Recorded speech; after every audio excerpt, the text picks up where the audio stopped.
Good morning, y'all. It's an early morning video because it's like 5 o'clock here. So, I didn't watch yesterday's game because of Lonzo wasn't playing. And shit, the only starter basically playing is Bled.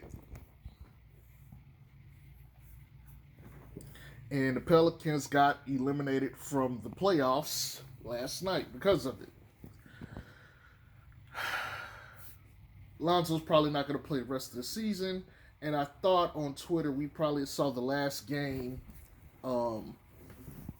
against Memphis that he would suit up in as a Pelican. Here's the thing, y'all.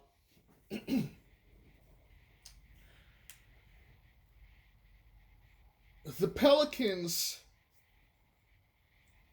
are not a team. And on the court, I can't say that I know who they are. So, for instance, when I watch certain teams play, I know what their philosophy is. When New York plays, their thing is gritty defense, suffocating defense. Golden State Warriors, ball movement in space and shooting. I can't say I know what the Pelicans' whole play style is. And I know what Stan says it is, but what is their identity? Like, who are you? I think for the teams that got into the playing game / the playoffs, they, for the most part, know what their identity is. Pelicans don't. And that goes back to a video I made a couple weeks ago when I said Pelicans, like, do you have a soul? Where's your soul? I don't know where their soul is. So, I think the front office mission this offseason is going to be to find their soul, essentially. Find out what this team is going to be. You know, a lot of people, like myself, don't think a lot of the parts, including, the B.I. Zion, fit. Now, most people probably say B.I. Zion fit just fine. I don't. I've given my reasons for that. I'm not going to beat a dead horse. Having said all of that, I saw that there was a projection that the Pelicans are going to take another guard. A point guard, 6'2". I can't remember his name. They're like the number 8 pick or something.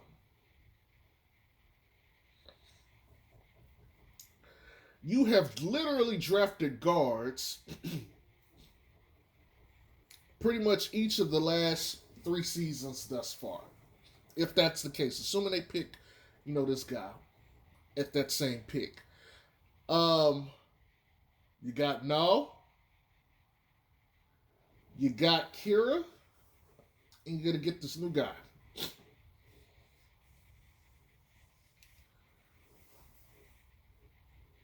I think that clearly means Lonzo is on the way out.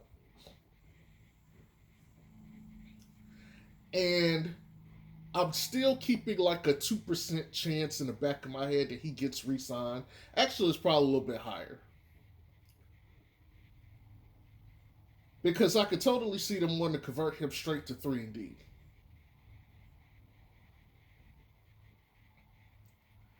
But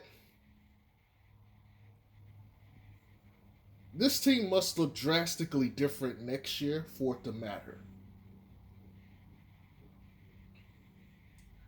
They need floor spacers. While we're at it, they need floor raisers.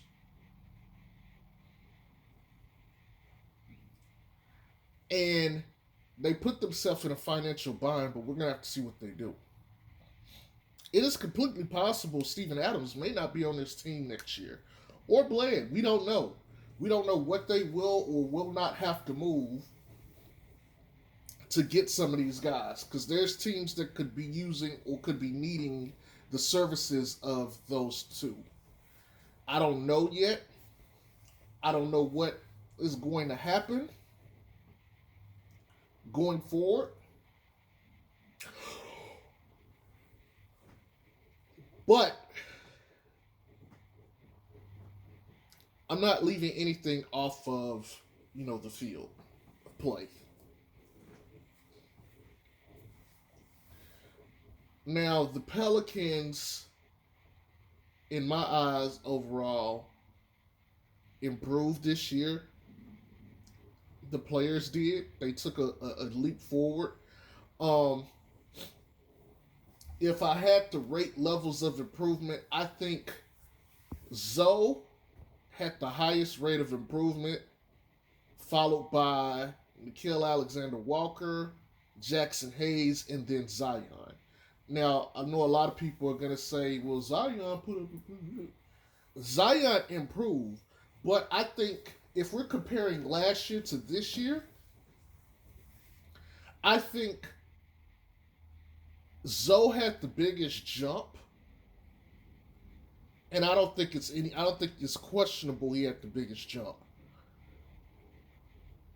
And then when you look at how Nall couldn't play defense at the level he could last year, but he was able to play, pretty good defense this year, along with being more consistent as a scorer and shooter. I think he is right there behind Zoe, along with Jackson Hayes, who we've seen the last couple weeks. He's one not making those stupid fouls that he was making last year, rookie mistakes. So that alone is a tremendous jump. He's much better defensively. He's much better at catching the ball offensively and attacking, and he's shown that he can shoot, and he improved in free throws. I mean, his jump has been, he's even shown he's got some on ball ability, with the ball in his hands. I mean, his improvement is up there. And then we want to talk about Zion. Zion improved overall, but I don't think his improvement was huge. I think it was marginal. Those guys had the biggest improvement this year. And of those guys, the only ones who are going to be on the team long term for sure are probably Jackson Hayes, Zion, and Nikhil Alexander Walker. Zoe probably won't even be on this team next year. And that's not to say other guys on the team didn't improve. But what I am saying is I don't think the strides they made were big enough. I don't think BI improved massively on any side of the ball this year to where it warranted him consideration for that.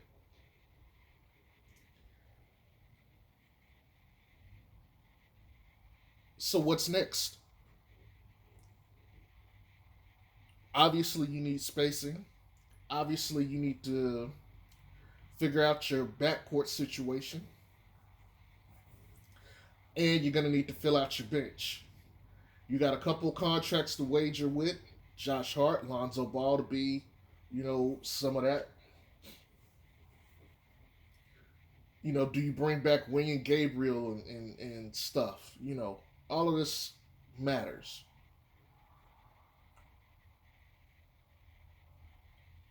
Now you also get to work with Stan to get what Stan needs because Stan said he didn't have anything to do with the draft and stuff yet this year. He didn't really get to participate. So he'll have a more hands-on approach about what he wants for the team going forward. Um, Next year won't be any excuses for Stan. Whether I'm following the Pelicans next year or not, because wherever Lonzo goes, I'm going. But whatever excuses I gave Stan this year will not be accepted next year. He had a full year to get back into the coaching swing of things, so we can't say he isn't prepared or he's not ready. He is. And now you got a whole off season to self-assess and analyze because you know the guys and you can get the guys that you needed for the type of team that you want to play or the type of ball you want to play, which is one of the things I gave him a pass on because from what I've seen, he didn't have the guys he needed, and it only helped when JJ came out and said, "Hey, he actually wants these kind of guys, and he really don't have it." So I was right on that, and I was saying this before anybody else was. Matter of fact, nobody else I've seen has said that. I was the only person saying that shit. So, going forward, Stan, there's no excuses. This team better be at least a 500 team in the playing game at minimum. Like you can't have another season like this anymore. That's it. Really, you shouldn't have had this season this year, but you get a pass. You get a pass. Next year, not so much. Now, I don't know what Griff and Trajan Landon are gonna do. I quite frankly don't give a shit. I've I'll put it like this: you really can't judge them on their drafting until you see what they become. Jackson Hayes is starting to look like that pick was justified, especially if he can start to space the floor, which makes Griff look a whole lot better. Now it's starting to improve and look a whole lot better too, which is starting to make Griff look a whole lot smarter than we gave him credit for. However, outside of those two picks, I have not seen it from Kira. They got rid of Melly, and Diddy and some of the other guys I'm not sold on. So, if anything, he's getting a little bit more credit for the Jackson Hayes and Null signings or pickups. I'm not giving him too much more credit for anything else in the draft. He still got to show me. The Zion one was a no-brainer. So, no, he doesn't get credit for that. But ultimately, we can still look at these drafts and say, man, you could have had Sadiq Bey, who, if I'm not mistaken, broke the rookie record for threes that Steph Curry set. I think he's at like 168 on the year or something like that. You could have had a guy like him. You could have had a DeAndre Hunter. You didn't have, it's so many other ways you could have went with this. And I think those two players alone raises the floor of this team to a whole nother level.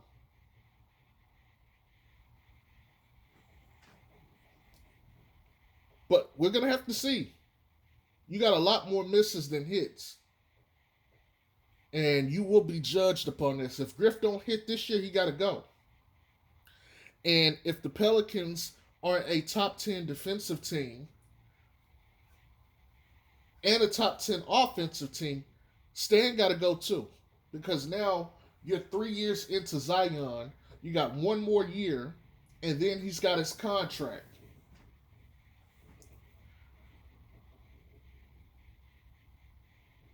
It's not a lot of time. It's not a lot of time. And we're witnessing live action a decline of LeBron James. He's been declining for 4 years in my eyes because his lacking defense tells me he didn't have the energy to play on both sides of the court, which means there's a decline compared to like his 20s where he could play both sides of the court. He's declining. So the Lakers will decline. And Steph, he hasn't hit declining yet, but he's starting to show some signs. And KD can't stay on the court. And James Harden is getting nicked. All of your big guns are starting to take some hits. They're still good, so they ain't fell off a cliff. And I think some of those other guys got like 2 or 3 more years before it's like, yep. But hey, when they start falling, you got to start rising. You got to start rising. And there's some other teams in this league. Look at the Suns. They're already like number 1, number 2. Jazz, number 1, number 2. You know what I'm saying? They not waiting. They put the chips on the floor and said, let's go. Let's fucking go. And they're going to take it. Denver's still in the picture too. Even though they lost, Jamal Murray, they still in there because they got Joker and MPJ. And they still got that monster that they not playing bowl on the bench. Yes, I still stand by my take. I still think he's one of the better players in that draft. It's just not going to get seen for a couple years. But anywho, there's a lot at stake this year coming forward. Because if you get rid of Lonzo, if you don't have massive improvement, BI and Zion will not be happy.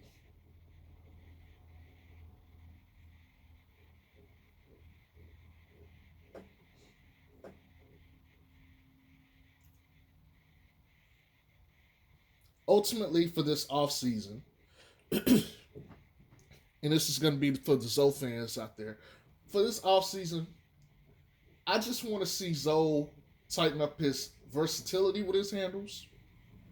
I want to see him be able to create a little bit more space with his dribble.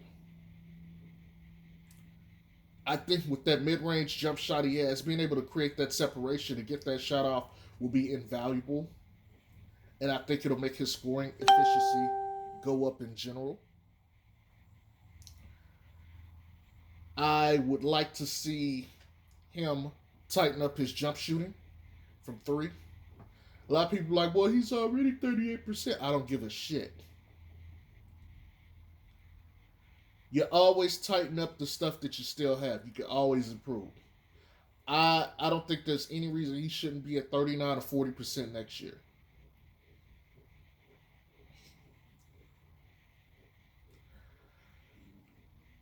More so than finishing the layups, I need him to learn to finish through contact.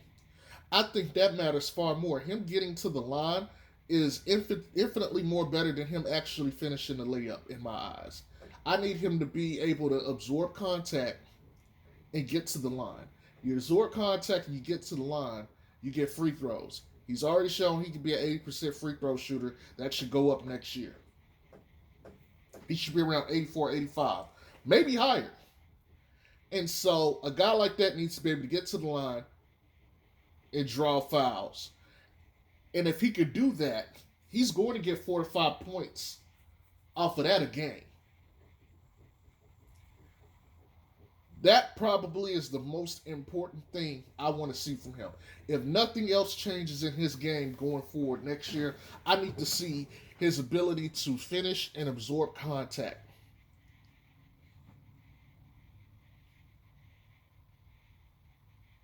Wherever he goes, even if he stays in New Orleans, I need to see him be able to finish the contact.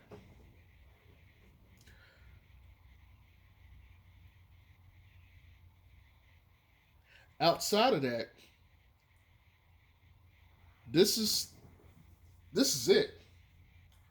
Pelicans on the clock right now. Now, a lot of people compared Zion to LeBron. LeBron didn't get into the playoffs his first 2 years. It was the third year. B.I. going on his 6th year has not tasted the playoffs. Zoe going on his 5th year has not tasted the playoffs. Zion just completed his 2nd year. Zion has to be in the playoffs next year. No ifs, ands, or buts. No ifs, ands, or buts.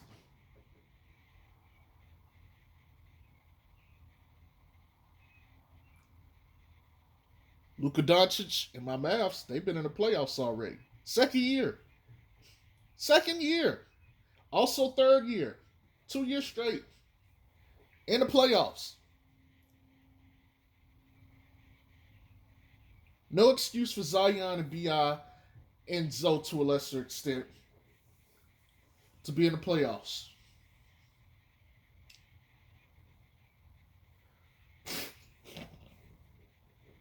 It probably also helped having Dirk for a little bit as to have tutelage and Rick Carlisle who has a system in play. But anywho, that's all I got. Y'all have a good one. Peace.